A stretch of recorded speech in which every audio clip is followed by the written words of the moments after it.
It has been a long journey, but it will all be worth it in the end. Because it is time we reign in hell.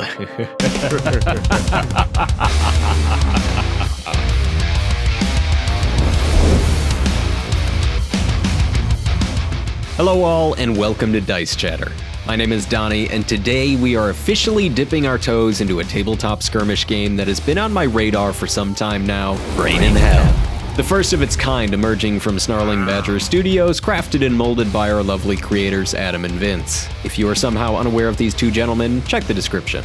In this video, we'll chat for a bit about Reign in Hell, the Cabal and miniatures that will be featured in these demonic combats, and my plans for this skirmish game on the channel. So stick around until the end to get all of the hellish details. This game is brutal. It is one of those fast-paced, roll a bunch of d6 type games that feeds into a primal need of mine. Most, if not all of us in this hobby, started playing some version of a Warhammer title, and the d6s are a familiar and satisfying combination. Combat is clean, concise, and easy to pick up after a few rolls of the dice. You can create a Cabal, a set of miniatures that take you into every battle and expand your vision into the plains of hell. Though what draws me to this title the most is the creative initiative system that features the uncommon and dismissed D12. The amount of strategy and decision making from the start of each round is something that a lot of other quick hack and slash tabletop skirmish games don't feature. It adds so much dimension to the game and really makes each turn that much more exciting. Also, I really do enjoy the theme of this skirmish game. A bunch of demons battling it out across the various lands of hell sounds very intriguing. It gives me cool options for terrain builds, allowing me to be a bit more wild, coming up with weird, otherworldly creations. And this is a miniature agnostic game, so why not go crazy with your model choices? Of course, I have numerous figures in my collection that are in need of a bit of gameplay, but why not dabble with a bit of greed and disguise it as a promotion?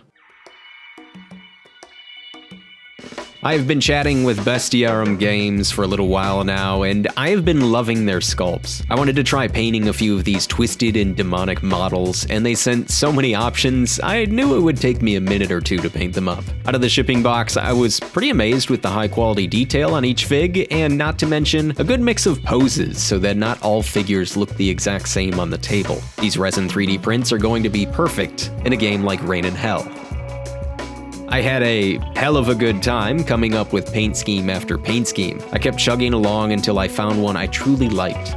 Army Painter Fanatic, as well as the Speed Paint line, helped spark a bit of creativity. I enjoy the greenish-blue paleness of the chunky lady here. The brown and tan tarnished clothes look good with the green as well. But I also love how the purple tentacle arm looks emerging from this ugly guy. I think merging those three main colors, green, brown, and purple, we can have a very unique-looking squad rolling up in the wastelands of hell.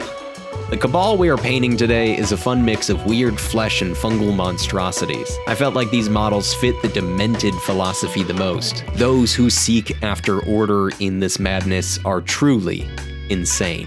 This fun quote drew me to the faction in the first place, though it was their beliefs and demons that grabbed me the most.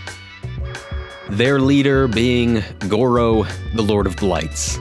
A plant, fungally demon creature. This model spoke to me as the one calling the shots. It just seemed like a neat idea to have the flora of hell come and join the ranks of the demented, if they even have ranks.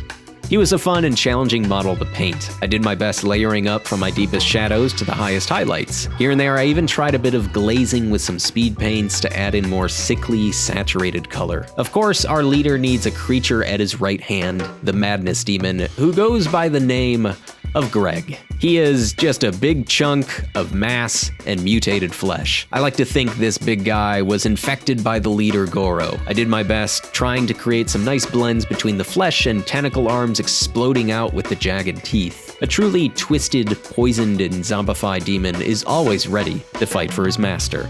For the rest of the Cabal, we need to fill the ranks. These humanoid zombie mushrooms really felt perfect for a warband like this. They theme well with Goro, and not to mention they were super easy to paint.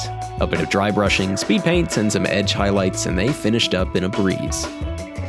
Also, I really enjoy these guys who probably should have gotten their nether regions checked by a doctor long ago, and the tentacle erupting from their horrific mouth is just a chef's kiss in my opinion. Really, all of these sculpts were a blast to paint, and a big thank you to Bestiarum Games for sending them my way.